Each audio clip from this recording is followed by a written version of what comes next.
Eu nunca fiz terapia, embora eu acho que eu preciso. Portanto, há de chegar um dia que vou fazer. Eu sempre pensei em terapia no registro de terapia de casal. Comecei uma terapia com uma psicóloga não negra, branca, e apesar dela ser excelente profissionalmente e pessoalmente, eu não senti que ela tinha noção daquilo que eu estaria eventualmente a passar, porque lá está. Há aqui pequeninas coisinhas que às vezes nós não temos noção, porque primeiro não estamos na pele da outra pessoa, ou porque de facto não entendemos todo porque somos culturalmente diferentes.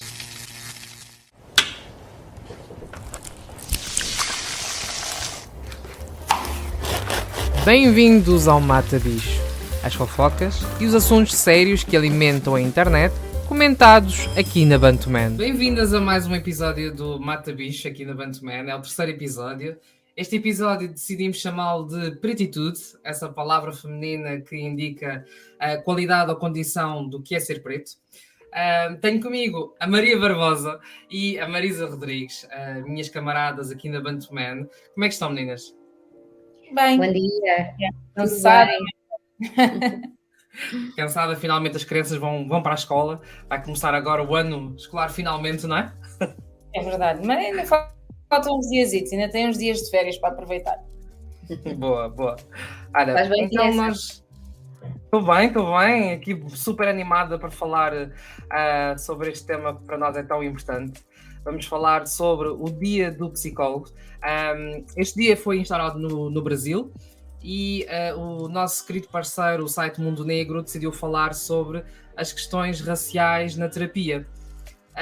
Portanto, é um dos temas que têm sido abordados, nós temos visto com alguma frequência nas redes sociais, sobre a necessidade de se falar sobre as questões raciais durante a terapia ou de se ter um terapeuta ou um psicólogo negro. E aqui estamos obviamente a falar, para quem nos está a ouvir, de países onde os negros ainda são a minoria. E há uma coisa que eu acho ser muito importante salientar, porque muitas pessoas não têm noção, que é, nós quando dizemos minoria, e isto falando, por exemplo, no aspecto social do que é o Brasil, a minoria não fala em número da população, a minoria fala em número das pessoas desta camada da sociedade que não estão representadas ou que estão subrepresentadas em situações de poder a nível social e a nível político. Portanto, no Brasil 55% da população é negra e mesmo assim a comunidade negra continua a ser a minoria, lá está, exatamente por isto, porque não estão representadas em situações de poder nas diferentes esferas sociais e políticas. E portanto, em relação ao Dia do Psicólogo, meninas, isto pode ser, podemos aqui falar de mil e uma situações. Por exemplo, uma questão que poderia salientar, a nossa noção, por exemplo, de óbito, de morte de alguém é muito diferente do que outra cultura vivencia. Então, às vezes, a pessoa perceber como é que nós celebramos a vida da pessoa que morreu, ou como é que sentimos essa dor, ou como é que nos juntamos eu prefiro sempre dizer celebramos a vida da pessoa do que propriamente a noção de a pessoa foi-se e deixou a questão da saudade e tudo mais. Nós enquanto negros, vivemos muito diferente. Então, há estas pequeninas situações que não são todas as pessoas que vão necessariamente compreender. Marisa, diz-me, de tua parte, já fizeste terapia? Já tentaste? Como é que tu vês esta questão racial?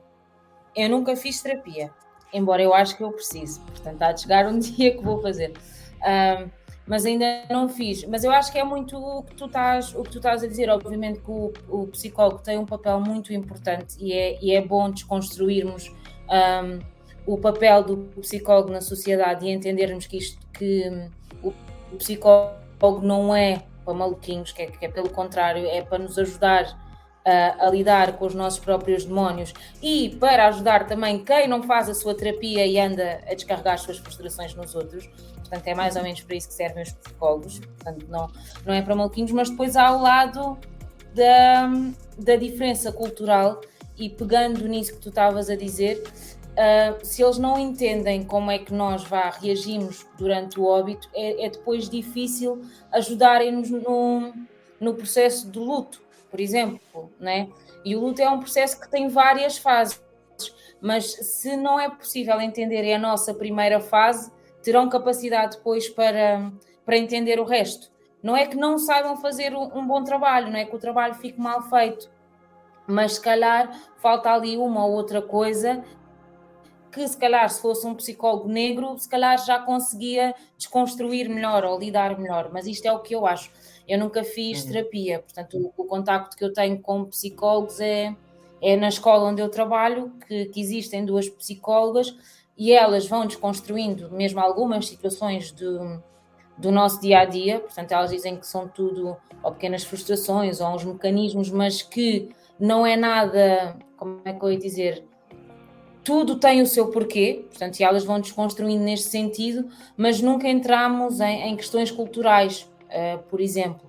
Portanto, eu nunca fiz terapia, acho que se calhar a Maria é uma boa pessoa para falar sobre isso, né? Porque ela faz e também não tem problemas em assumir que faz, e eu gostava realmente de saber como é que tudo isto funciona e como é que isto tudo se processa. É isso mesmo, Maria. O que disseram é super assertivo, independentemente de vocês terem experiência de terapia ou não. Eu sempre pensei em terapia no registro de terapia de casal. Bem antes de ter namorado, bem antes de ter uma relação, sempre achei que seria algo que iria acrescentar imenso na minha relação com o outro.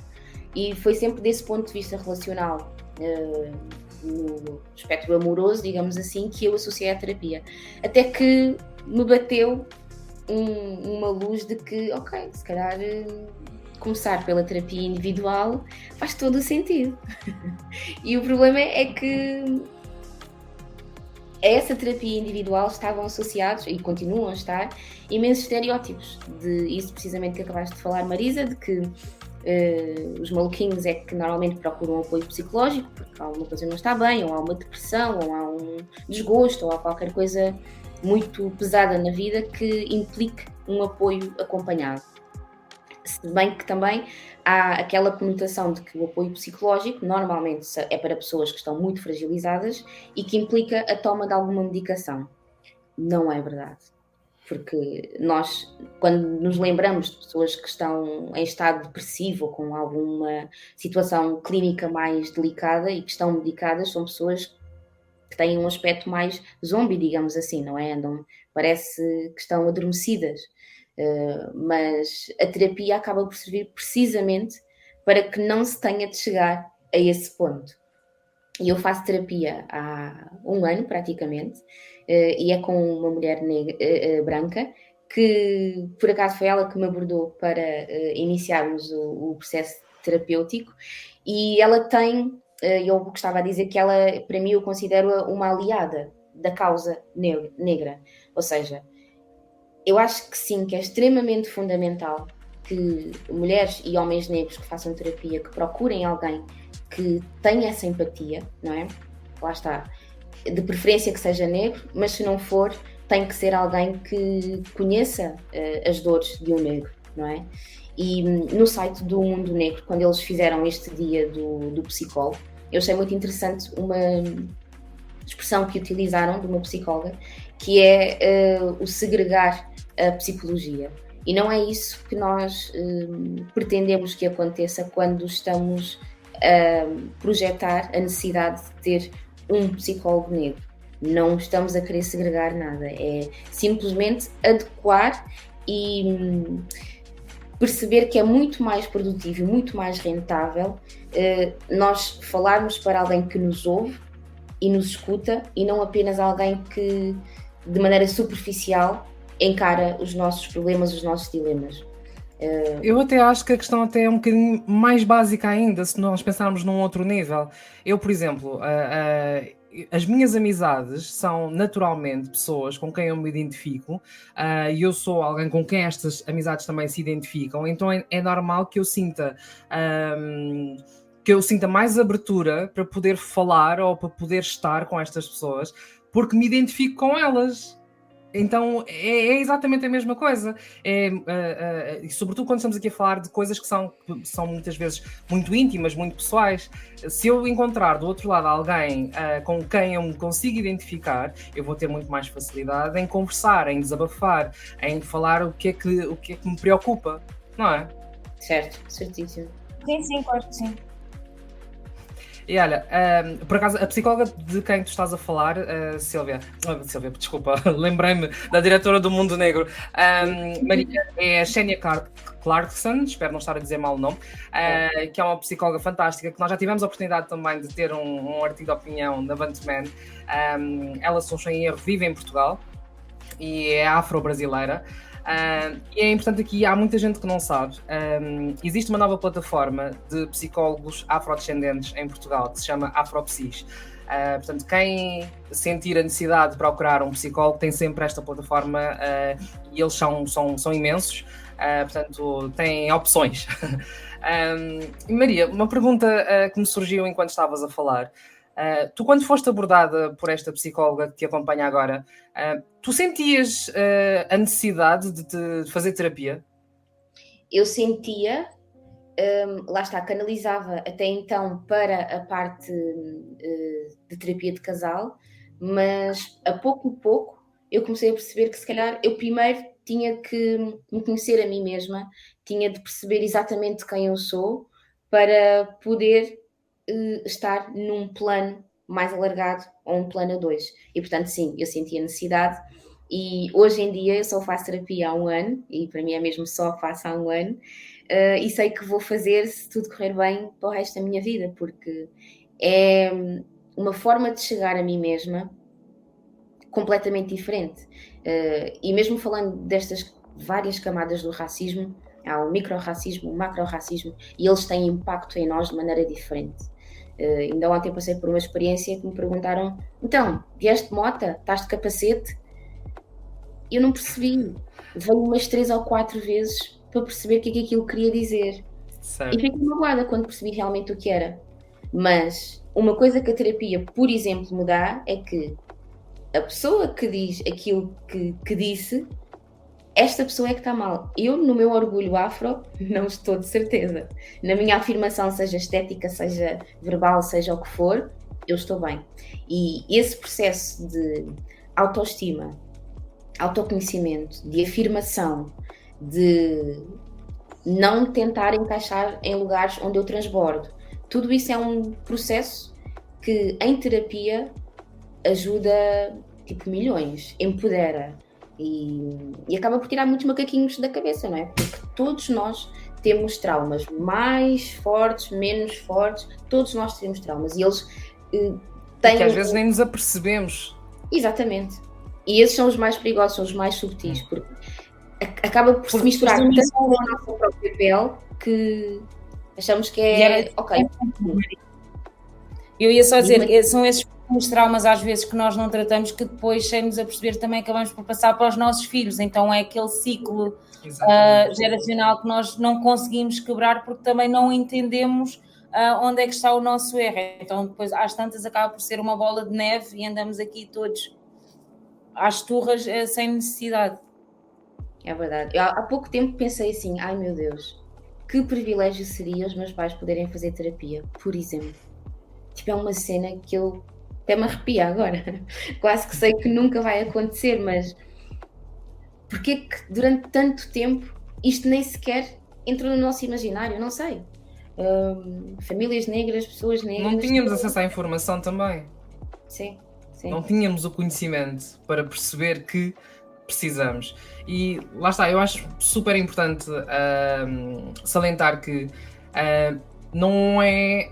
Eu não preciso de fazer terapia ou eu não preciso de ir procurar um psicólogo apenas quando estou aqui em absoluta depressão ou com estes traumas todos aqui a navegar na cabeça. É preciso se procurar um psicólogo, mesmo lá está, na questão da autoestima, na questão da identidade, e procurar alguém que tenha de alguma forma uma empatia connosco, e aqui tem a ver na questão de uma pessoa negra vai muito mais depressa perceber determinados mecanismos, determinadas situações que nos foram acontecendo, que às vezes nós próprios não temos noção de onde eles vêm, e está tudo ligado à questão racial, e que nos permita ter alguma segurança para podermos então desabafar e dar-lhe todas as ferramentas para perceber de onde vêm estas nossas questões e questionamentos. Certo, certíssimo.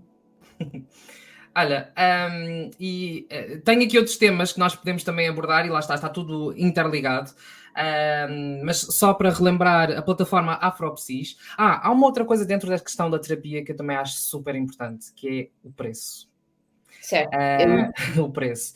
E isto, lembrei-me disto porque eu conheço um caso de alguém que está à procura desta ajuda, desta ferramenta para ajudá-lo a libertar de determinadas questões que se atravessam em várias situações ao longo da sua vida, mas nem toda a gente tem dinheiro disponível todos os meses para pagar uma terapia que ainda por cima, por norma, não é barato.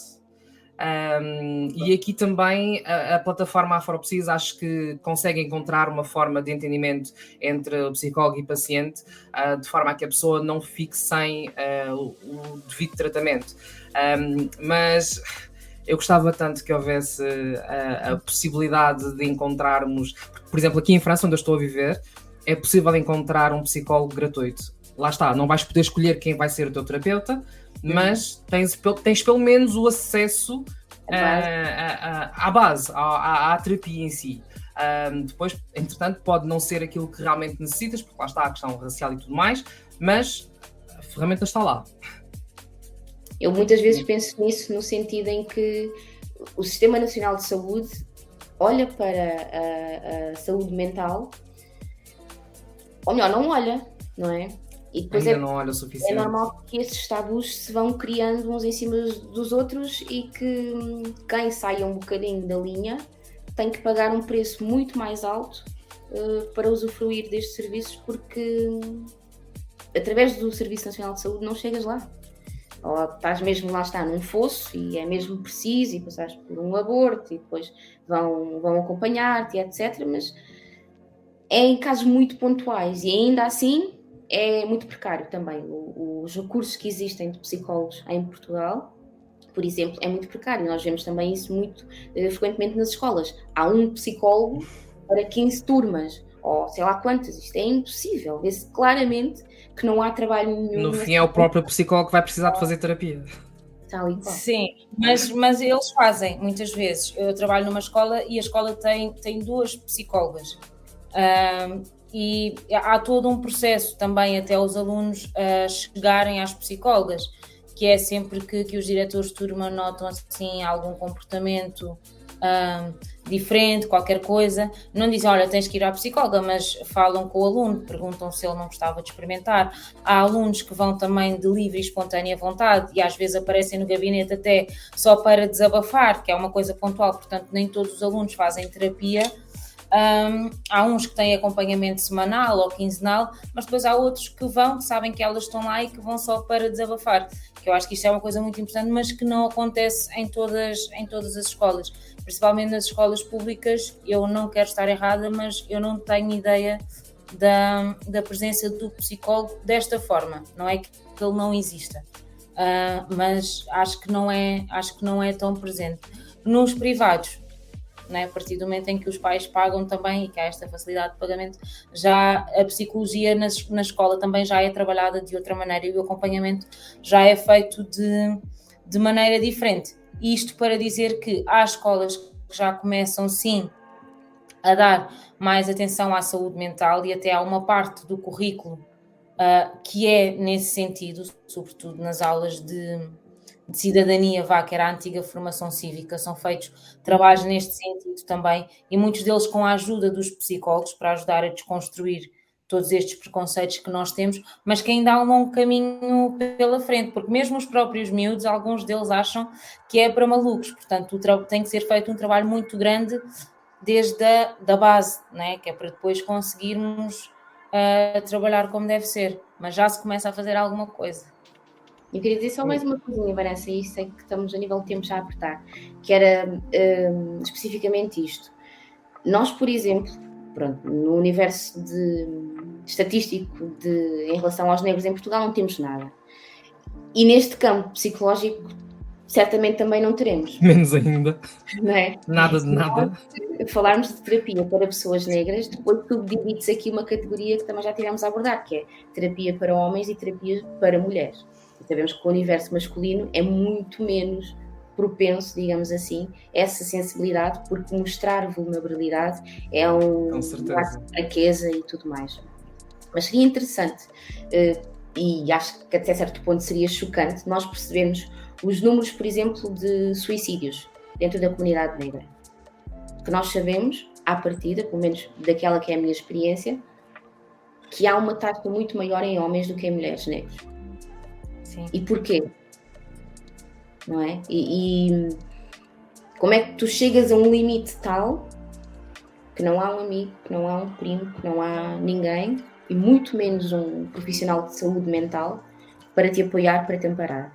Portanto, isto a longo prazo, não sei se poderá ser um trabalho dos psicólogos, de instituições que estejam ligadas à saúde no geral, mas que seria também um levantamento importante e acho que em certa medida chocante, porque tenho certeza que os números serão um pouco dolorosos de digerir. Aí estamos a picar na base do problema racial em Portugal, que é a falta de recenseamento da comunidade afrodescendente. E eu pessoalmente não acredito que venha a acontecer num futuro próximo. Esperemos que sim, porque a partir do momento em que existir esse primeiro recenseamento, a partir desse nós vamos conseguir gerar vários outros, incluindo esta questão dos suicídios na comunidade negra, e conseguir eventualmente criar ferramentas para os solucionar. Vamos orar que isso aconteça.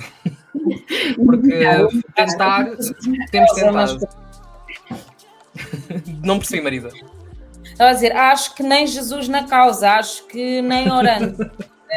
Eu acho eu sou muito, às vezes, eu vou dizer cética, para não dizer outra palavra em relação a estas coisas, mas eu acho mesmo que não há interesse em resolver um problema. Claro que não. Que de uma forma ou de outra dá a ganhar a muita gente, percebes? Portanto, não te interessa saber números, não te interessa fazer estudos como deve ser, não te interessa saber percentagens, porque enquanto não houver esses dados tu consegues ir mascarando e consegues dar a entender que estás a fazer alguma coisa, mesmo quando não fazes nada. Portanto, além de que a pobreza enriquece. Exatamente, portanto a pobreza enriquece, o racismo também enriquece, portanto isto vão ser coisas que vão andar sempre ligadas e para as quais a maioria das pessoas não está minimamente interessada em resolver, sobretudo os grandes grupos que lidam com isto tudo. Portanto, tu tens empresas que recebem até algum extra se incluírem planos de inclusão e diversidade e tudo mais, mas para eles a inclusão e a diversidade é ter lá 2 pretos no meio de 150 brancos e já receberam o dinheirinho deles. Portanto, não nos interessa também fazer mais que isso. Portanto, os dados acabam por ser irrelevantes. Ok, fiz a minha partezinha, tenho lá 2 pretitos a trabalhar, já somos uma empresa diversa, somos inclusivos, recebemos o nosso, podemos até tirar alguns benefícios fiscais e siga ao baile. Acho que é importante dizer que, como tu disseste, temos lá os 2 pretos a trabalhar visualmente, porque muitas das vezes o que acontece é que as suas vozes dentro destas instituições não são ouvidas, portanto é igual a nada. Nós negros temos sempre aquele esforço extra a fazer em tudo, ou seja, podemos procurar alguém para nos ajudar a nível psicológico, não é? Ou ter um terapeuta, mas para além disso temos que paralelamente adquirir literacia emocional, ou como queiramos chamar, que é para caminharmos e sermos também úteis nesta luta que é desconstruir tudo isto que nós falamos, não é? De pessoas que vivem às custas da nossa ignorância, lá está, emocional também. Enfim, para nós é sempre tudo a dobrar e a triplicar. Nunca fazemos uma coisinha só. Olha, vou aproveitar esse teu gancho da literacia emocional para passar ao tema seguinte, porque trata-se um bocadinho disso também, que tem a ver com a nova Barbie, que é em homenagem à Madame C.J. Walker. que, para quem não sabe, é basicamente a primeira milionária dos Estados Unidos, que enriqueceu à conta do facto de ser uma excelente empreendedora. Ela criou produtos de cosmética para mulheres negras, sobretudo capilares, e a Barbie, que segue um bocadinho a linha de outros modelos que tem feito, se não estou em erro, da Maya Angelou e da Rosa Parks. Portanto, agora ganhamos uma nova Barbie negra, e isto entra exatamente nessa parte, que é consciencializar as crianças de que, e mesmo os adultos, de que é possível chegarmos a determinados locais, a determinados lugares, porque eu vou sentir que é possível quando eu vejo outra pessoa que é possível. Eu posso ser a primeira, é um facto, mas a luta, pelo menos emocional, a luta mental, vai ser um bocadinho melhor, os processos são melhorados quando nós percebemos que, não, ela conseguiu, eu também consigo. Portanto, a dificuldade é menor, pelo menos mentalmente falando. Marisa, tu costumas... tu tens 2 meninas agora. Sentes esta necessidade de procurar bonecas pretas? Sinto. Por acaso a minha filha não... tivemos para comprar, estavam esgotadas, portanto os nénucos que ela tem são os nénucos normais que há aí à venda nos supermercados, mas sim, tenho muita necessidade. Mas mais do que isso, há uma coisa que eu e o pai fazemos constantemente, que é quebrar aqueles, por exemplo, o cabelo. A minha filha há dias que não quer pentear, então eu também não forço muito, mas ao mesmo tempo vamos tentando, o cabelo da Nana é lindo, e vamos criando esta coisa dela se olhar ao espelho, por exemplo, ela às vezes veste e vai para a sala e fica parada em frente ao pai e ela fica à espera que o pai diga: uau filha, estás tão linda, a Nana é uma princesa, olha o cabelo da Nana, está tão lindo. Portanto, também vamos criando outras formas de empoderamento e às vezes estamos a ver Disney, e a Disney até já tem um bom repertório de filmes com bonecos negros, e ela às vezes vê... repertório, na minha opinião. E ela diz: olha, parece a Nana, parece a Ariana, parece humano. Portanto, ela também se vai vendo representatividade, ou seja, para ela já não é tão estranho, já não é como se ela existisse, não é, para lá do contexto familiar e dos primos, percebes? Mesmo livros, já mostrei, porque o Adrian, que é o mais velho, houve uma altura que ele disse que achava que os príncipes eram só cor de pele, ele ainda diz cor de pele porque ele não tem esta. Então eu fui, mostrei-lhe a livraria da Bantu, mostrei-lhe alguns livros, mostrei-lhe o livro do Pequeno Príncipe Negro, ele disse: parece comigo, pareço eu. Portanto, também vamos fazendo este trabalho assim de desconstruir, de dizer também que há polícias negros, médicos negros, bombeiros negros, porque lá está, ele na escola, por exemplo, tinha uma auxiliar só, que era negra. Tudo o resto... Percebe? Então, para ele... E ela está a auxiliar, nunca é o papel principal. É educadora, sim. Então, para ele era tudo. Então, nós fomos fazendo o trabalho, dizer, não, há polícias negros, há médicos negros, há cozinheiros, professores, dentistas, tudo. Até lhe mostrei uma amiga minha que é dentista. Então, vamos fazendo este trabalho, que obviamente que não é fácil e que tem que ser feito também com muito cuidado, porque as crianças... não têm filtro, né? E elas reproduzem também muito daquilo que nós dizemos, mas estamos aqui também em casa num processo de desconstrução e de quebrar alguns ciclos. Posso dizer que eu nunca tive, por exemplo, uma má relação com o meu cabelo no sentido de ter vergonha. Nunca tive. Mas eu odiava, pentear-me, porque a minha mãe era tão bruta às vezes. Puxava tanto o cabelo. Esse é o que precisava de ser quebrado pela nossa geração.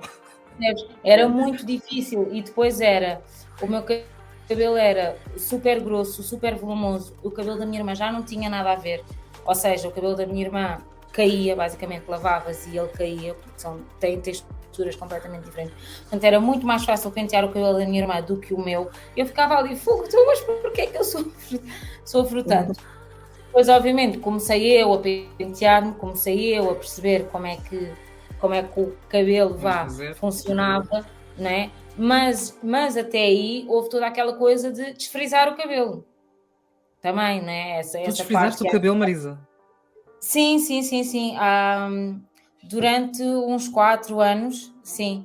Andava maioritariamente... Porque, assim, desculpa te interromper, para quem eventualmente nos está só a ouvir, porque este episódio está disponível nas diferentes plataformas de podcast e sem vídeo, portanto, a Marisa tem um cabelo. Eu queria te perguntar, será que esta questão do teu cabelo não tem a ver também com o facto, quando tu disseste que até nem nunca odiaste o teu cabelo, não tem a ver com o facto do teu cabelo também não ser tão carapinha? Porque eu acho que quanto mais carapinha, mais facilidade nós temos em não gostarmos do nosso cabelo. Sim. Eu acho que sim. Eu não vou ser hipócrita. Acho mesmo que sim.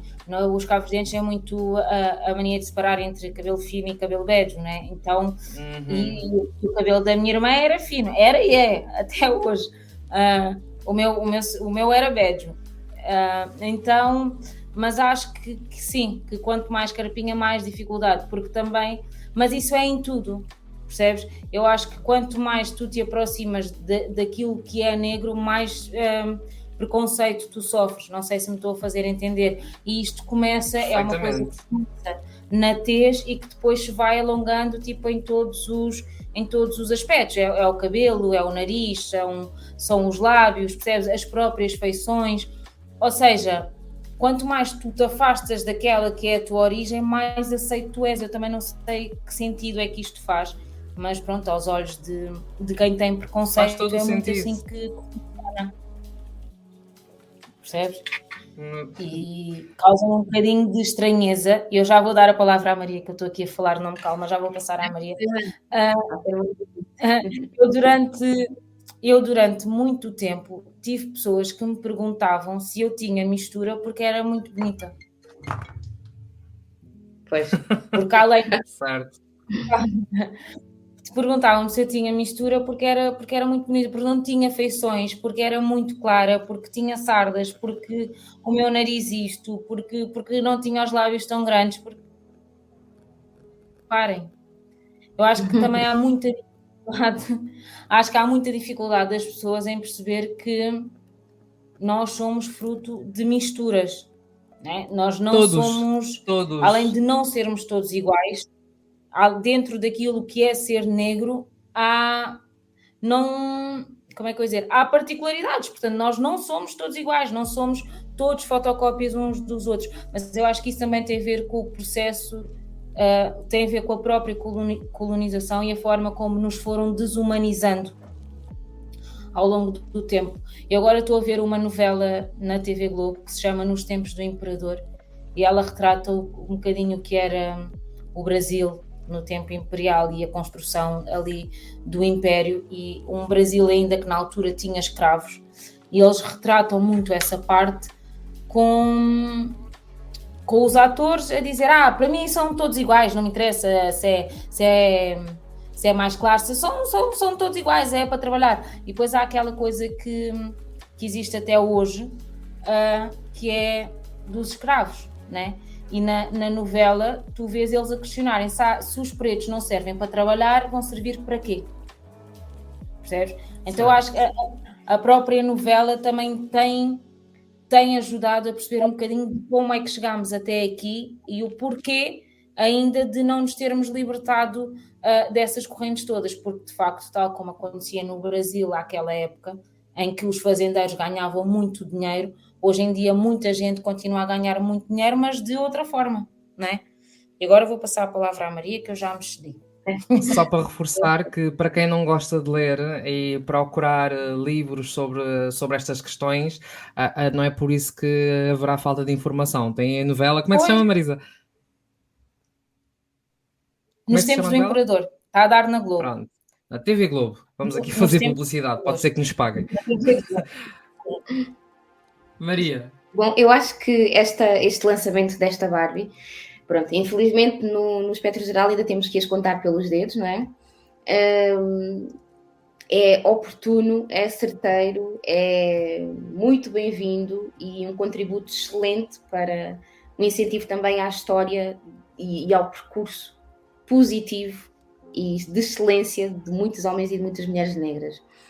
A Madame C.J. Walker acaba por, no fundo, e eu agora vou pegar num ponto que falámos de lá atrás, que é, há muita criança a viver dentro de adultos que precisa de ser curado, que precisa de ser mimado, que precisa de receber colo, que precisa de se ver, não é? Porque eu há coisa, sei lá, de um mês, parei num destes canais, não sei se foi no Panda, se foi na Disney ou o que foi, e fiquei completamente impactada de ver uns desenhos animados, não com um negro, mas com imensos, e representados na sua diversidade de expressões, da sua diversidade capilar, com detalhe mesmo.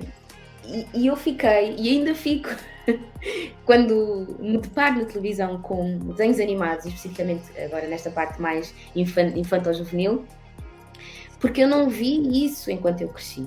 Para nós é estranho. Exatamente, eu não sabia que isso me fazia assim tanta falta, até ver agora. Mas, por outro lado, enche-me o coração de orgulho e de alguma tranquilidade que os meus sobrinhos, por exemplo, tenham essa oportunidade enquanto estão a crescer de se reverem e de poderem ver-se espelhados nas mais diversas áreas profissionais, por exemplo, e poderem almejar de forma livre e de forma imediata até, com postos que, por exemplo, a Madame C.J. Walker alcançou, e esta Barbie que a representa é uma Barbie também que não é uma Barbie comum que nós conhecemos, simplesmente pintada de negra. Não, ela tem um nariz que se aproxima daquilo que foi a imagem real da Madame C.J. Walker, assim como os lábios, assim como o cabelo, a trança, e tudo isto misturado com a roupa aristocrática, digamos assim, que ela tem, é mel, não é? Para a nossa boca, adoça-nos, porque sim, há mulheres e homens negros em lugares de destaque, nobres, e que alcançaram e continuam a alcançar feitos maravilhosos e que merecem todo o destaque. Eu, um bocadinho na sequência do que a Marisa estava a falar, eu quando a minha filha nasceu, ela vai fazer agora 5 anos, e sempre tive uma grande preocupação de lhe comprar brinquedos que de certa forma também a representassem. Então cada vez que entrava, eu para já odeio ir às compras, faço tudo online, mas as bonecas online que encontrava negras são caríssimas. Mas lá encontrei a AliExpress e lá a oferta é muito mais variada, mas lá está, há este problema de serem apenas bonecas pintadas de negras, porque as feições continuam a ser eurocentradas, o cabelo também a mesma coisa, e então sempre procurei, e vamos a um supermercado, vamos lá tentar encontrar uma boneca negra, é quase uma aventura. Mas pronto, já vai sendo possível encontrar com mais facilidade. Mas eu tenho continuo a ter um outro problema com a minha filha, que é, ok, ela teve acesso a bonecas pretas desde sempre, mas eu sempre fiz questão de ter vários tipos de bonecas. Então, obviamente, no lote havia também bonecas brancas. Mas mesmo assim, considerando toda a informação que lhe chega de fora, porque eu não sou a única que lhe dá a informação, não é? Ela continuava a ter uma preferência pelas bonecas brancas, pelas bonecas com o cabelo lisinho. Então tivemos que ser mais radicais, porque ela felizmente tem um pai mais radical do que eu. Tivemos que afastá-la de todas as bonecas brancas para fazer um reboot e de lhe explicar que aquelas bonecas representam-na, são como ela, e que são igualmente bonitas, e que ela tem que apreciar aquilo que ela é primeiro, para poder ser, para poder estar. Então houve esta necessidade de fazer uma limpeza mental, de só lhe dar aquilo que ela precisava de ver naquele momento, para poder perceber que depois, sim, há uma diversidade, mas essa diversidade é igual. Somos todos, de facto, iguais, somos todos pessoas, e temos que nos orgulhar daquilo que somos, daquilo que temos. Então ainda estou a viver um período de dualidade com ela. Na verdade é o percurso do combatente, e acho que todas as mães negras que têm esta consciência percebem. Sim. E estão na mesma luta. Sim, não são rosas, não é? E é extremamente difícil, porque enquanto eles estão em casa tudo bem, e eu acho que há ali uma fase de facto em que as crianças não veem qualquer preconceito, vá. Ele até para ali mais ou menos os 5, 6 anos, eu acho que o problema começa a partir daí. Na entrada na escola? Na entrada na escola, e eu tenho o Adrian, que é o mais velho, que vai para o primeiro ano, e preocupa-me imenso isso, porque eu não sei até que ponto depois é que vou ter capacidade para lidar com a situação, se acontecer da maneira politicamente correta que me exigem, que depois ainda temos isso, né? Fazem merda, estão errados, mas nós ainda temos que controlar o nosso temperamento, nós ainda temos que controlar a nossa emoção, porque senão somos acusados de mas vocês também são muito... não falar nada, que tudo é racismo. Irritam-se muito rápido, também têm que ter mais calma, não temos, parem com isso. Vocês é exatamente aí que eu digo, felizmente a Camila tem um pai radical, porque eu sou o lado um bocadinho mais politicamente correto, mas há de facto, sim senhor, uma necessidade de radicalizar, entre aspas, porque há um determinado momento-chave em que tu realmente precisas ir por aquela via para poder estabelecer ali a base e depois então partir para outras questões. Portanto, é uma luta. Sim, sem dúvida. Chegamos ao fim do nosso terceiro episódio do Mata Bicho, Preto e Tudo. Obrigada pela vossa companhia. É sempre um prazer conversar convosco. Apesar de ser online, eu preferia que fosse presencial. Mas quem sabe num próximo Mata Bicho, tá? Beijinhos, obrigada. Obrigada.